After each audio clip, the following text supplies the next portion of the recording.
माझ्याकडे येणारे बरेच लोक मला विचारतात, डॉक्टर माझ्या आयुष्यामध्ये असे मोठे काही घडलंच नाही, तरीही मला इतकी एन्झायटी, भीती, राग का आहे? माझं पोट नेहमी बिघडलेलंच का असतं? मला रात्री शांत झोप का येत नाही? किंवा माझ्या आयुष्यामध्ये काहीतरी कमी असल्यासारखे का वाटते? मित्रांनो, ज्याचे कारण देता येत नाही अशी एन्झायटी, भीती, राग किंवा आयुष्यात वाटणारी कमी, या सर्वांचे कारण असते आपले मानसिक आघात. आज आपण या व्हिडिओच्या माध्यमातून मानसिक आघात म्हणजे नेमके काय हेच बघणार आहोत. हा व्हिडिओ जर तुम्ही शेवटपर्यंत बघितलात तर तुम्हाला तुमच्याच आयुष्याचा आरसा दिसणार आहे. नमस्कार, मी डॉक्टर दत्ता दातीर या व्हिडिओमध्ये तुमचं अगदी मनपूर्वक स्वागत करत आहे. चला तर मग मित्रांनो, आज आपण समजून घेऊया मानसिक आघात म्हणजे नेमके काय. आपल्याला शरीरावर होणारा आघात माहीत असतो, पण मनावर देखील आघात होत असतो हे तितकेसे माहीत नसते.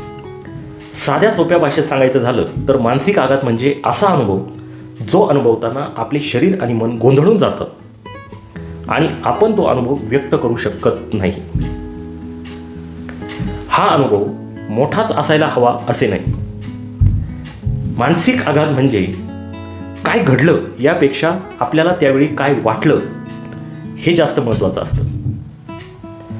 ज्या अनुभवाला मन स्वीकारू शकत नाही आणि व्यक्त करू शकत नाही, असे अनुभव आपल्या अवचेतन मनामध्ये म्हणजे सबकॉन्शियस माइंडमध्ये साठून राहतात.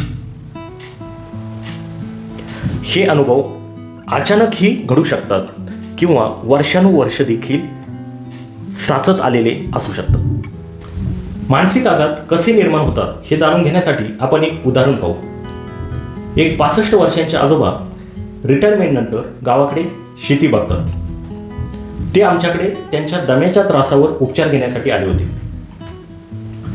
स्वतःच्या क्षमतांवर शंका घेणे, स्वतःच्या निर्णयांवर शंका घेणे, स्वतःला कमी समजणे, अंगदुखी अशी त्यांची लक्षणे होती. पहिल्यांदा त्यांना विचारल्यावर ते म्हणतात की माझ्या आयुष्यामध्ये मानसिक आघातजन्य घटना घडलेल्याच नाही. पण जेव्हा त्यांच्या लहानपणाची हिस्ट्री घेतली तेव्हा त्यांनी सांगितलं की त्यांचे वडील त्यांना सतत, तू काहीच कामाचा नाही, तू आयुष्यामध्ये काहीच करू शकणार नाही आणि इतरांशी तुलना, तो मुलगा बघ तुझ्यापेक्षा किती हुशार आहे, असे सतत ऐकवले गेले होते. पण त्या आजोबांना हे माहीतच नव्हतं की या घटना देखील मानसिक आघात देऊ शकतात. या घटनांचा परिणाम म्हणून आजची लक्षणं असू शकतात. मानसिक आघात म्हणजे एखादी घटना नसते, तर त्या घटनेमध्ये निर्माण होणारी भीती, लाज, असहाय्यता किंवा वेदना असते. ज्या घटनेमध्ये आपल्या मूलभूत मानसिक गरजा पूर्ण होत नाही त्यावेळी तो आपल्यासाठी मानसिक आघात असतो. माणसाच्या 5 मूलभूत मानसिक गरजा असतात. त्या म्हणजे मी सुरक्षित आहे का, माझं ऐकून घेतलं जातं का, मला समजून घेतलं जातं का, माझ्यात कमी तर नाही ना, म्हणजे मी पुरेसा आहे का, मला स्वीकारलं जातं का, मला प्रेम मिळतं का, मला नाही म्हणण्याचा अधिकार आहे का. या गरजा जर पूर्ण होत नसतील तर त्यावेळी तो आपल्यासाठी मानसिक आघात असतो. एखादी घटना प्रत्येकासाठी आघात ठरू शकत नाही, कारण प्रत्येक जण हा वेगळा आहे आणि हा मानसिक आघात अचानक देखील बसू शकतो. उदाहरणार्थ, अपघात असेल, नात्यांमध्ये कटुता असेल किंवा अचानक जर नातेसंबंध तुटत असतील, जवळच्या व्यक्तीचा मृत्यू असेल. आता एक सामान्य घरातील उदाहरण पाहू.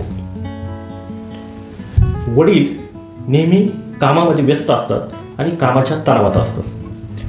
आई नेहमी घरकामामध्ये बिझी असते आणि नेहमी काळजी किंवा विवंचनेत असते. आता या घरातील मुलगा मोठं झाल्यानंतर त्याला सतत असुरक्षितता वाटते. तो स्वतःच्या भावना व्यक्त करत नाही. त्याला नेहमी वाटते मला कोणी समजून घेत नाही.